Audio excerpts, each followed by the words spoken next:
The most expensive habit in trading is not the losing trade. It is the winning trade you exited too soon. Most traders never calculate the cost of this. They track their losses obsessively. Every stop out, every bad entry, every position that moved against them. But they rarely add up what it cost them to sell their winners at half their eventual value. To exit the right idea at the wrong moment because the position pulled back and their nerve broke before their analysis did. If you have ever been right about a trade, held it through the first move, watched it start to come back against you and sold, only to watch it continue to its original target without you, then you already know exactly what Jesse Livermore spent a lifetime trying to tell the world. It was never his thinking that made the big money. It was his sitting. That one sentence, written by Livermore and unchanged in its truth for over 100 years, is the most complete description of professional trading discipline ever put into words. It is also the sentence most traders read, agree with entirely, and then immediately fail to live by the moment a position they are holding begins to test them. This video is about the rule Livermore built around that sentence. Not the idea of it, the rule.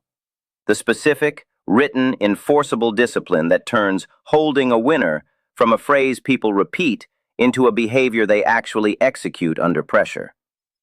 Let me tell you what holding a winner actually looks like from the inside. Not from the comfortable viewpoint of a completed chart, but from the uncomfortable viewpoint of the trader living through the trade. You entered the right way. You waited for the setup. You sized correctly. The trade went in your direction. The position is up. $600, $800, $1,000 of open profit. And then it starts to come back. Slowly at first, then with more energy. A candle that erases 2 days of gain in a single session. You watch the number drop. It was 1,000 and is now 600. It was 600 and is now 200. Your brain is doing something very specific in that moment that has nothing to do with analysis.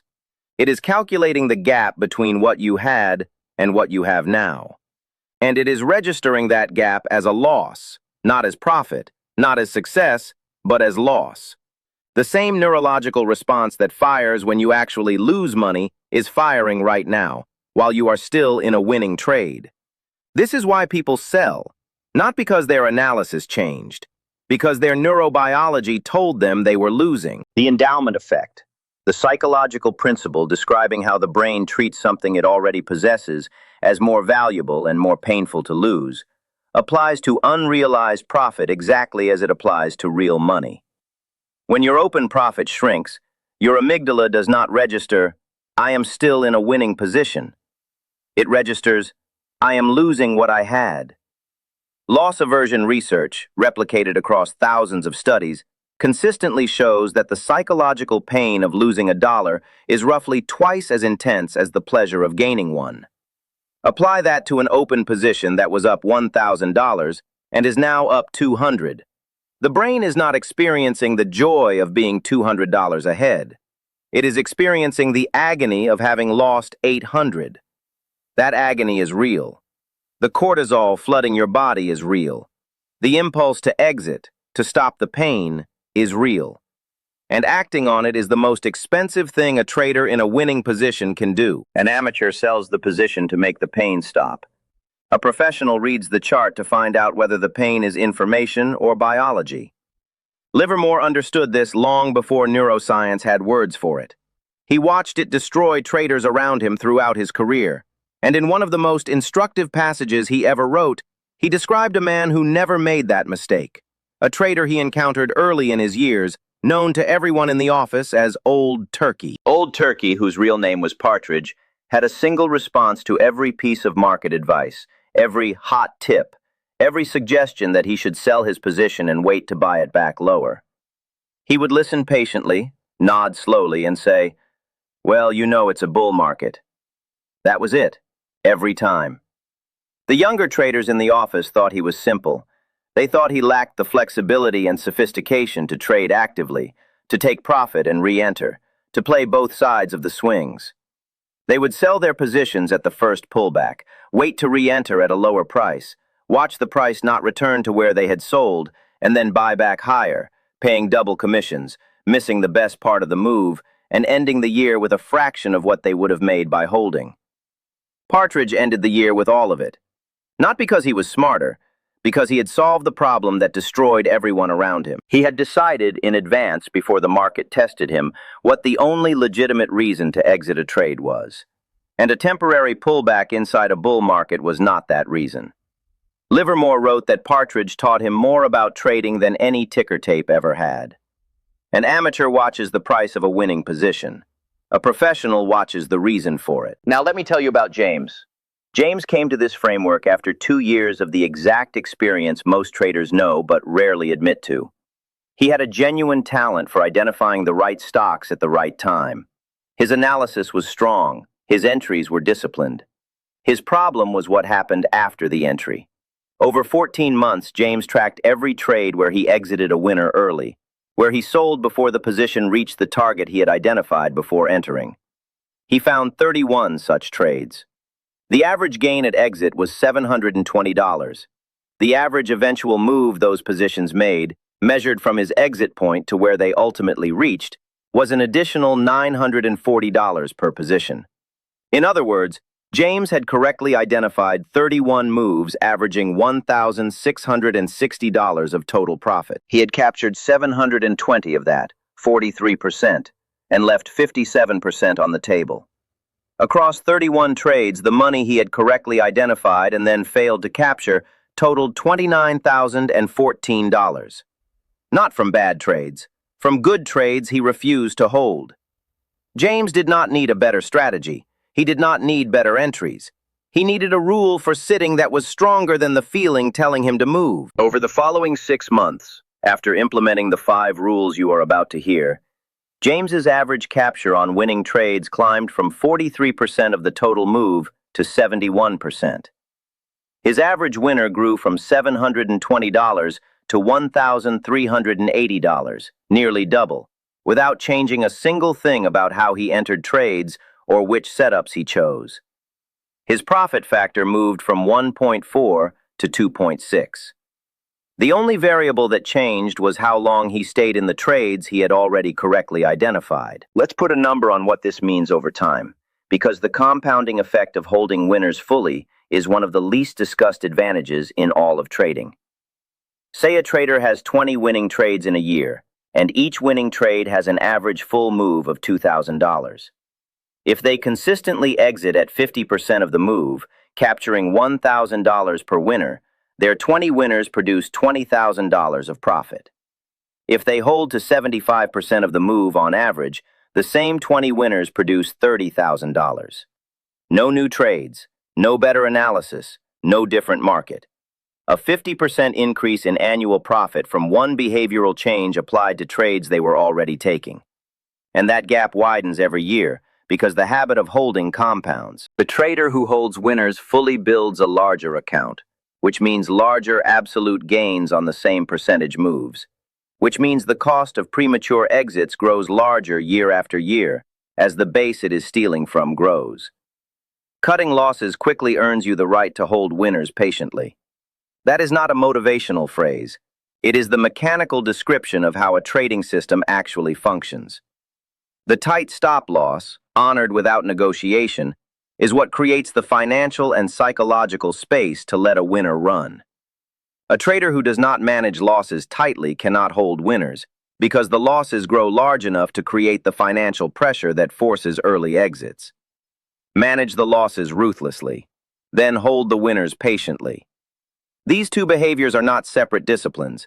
They are the two halves of a single rule. Here is the protocol. 5 rules. They are simple to understand. They are among the hardest things you will ever actually do. Rule 1. Before you enter any trade, write the reason down in one sentence. Not, the chart looks good. Not, this sector is moving. The specific, falsifiable reason, the exact condition that makes this trade valid.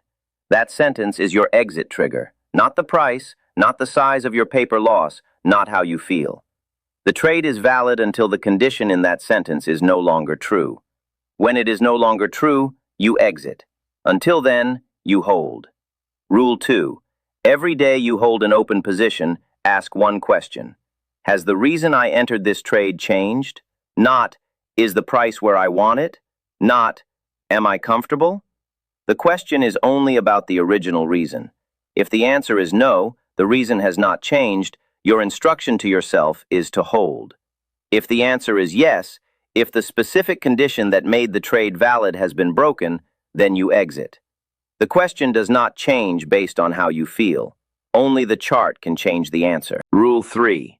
Learn to tell a pullback from a reversal. A pullback is price retreating on light volume inside the existing trend structure. The highs and lows of the trend remain intact.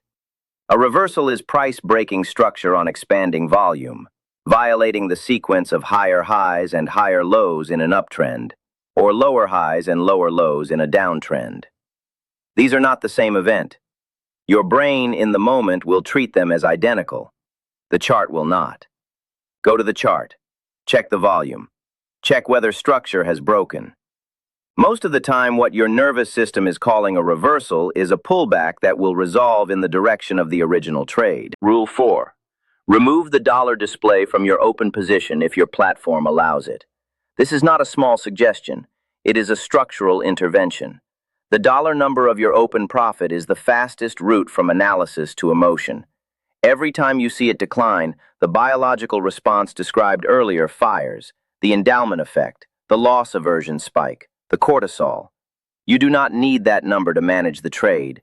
You need the chart. Look at the chart. Make decisions from the chart.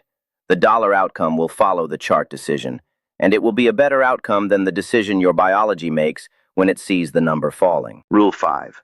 Set a trailing stop at the most recent structural point. The price level at which the market's own behavior tells you the premise is finished. In an uptrend, that is the most recent significant low. In a downtrend, the most recent significant high. This is not a percentage from your entry. It is not a dollar amount from your peak profit. It is the specific price at which the structure that justified the trade has been broken by the market itself.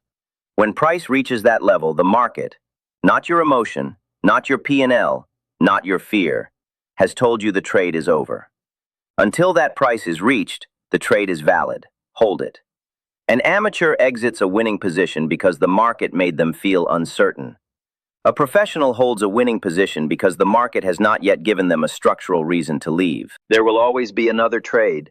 But the trade you are in right now, the one you entered correctly, sized correctly, and identified before the crowd, is the one the market is paying you to hold. Every premature exit is a bill you pay for a service you already performed correctly. Every hour you hold a valid winning position without flinching is an hour the market is compensating you for the discipline you built while everyone else was selling.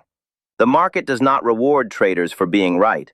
It rewards traders for being right and remaining still. This is the discipline Livermore built his fortune on. Not the analysis, not the timing, not the strategy. The sitting.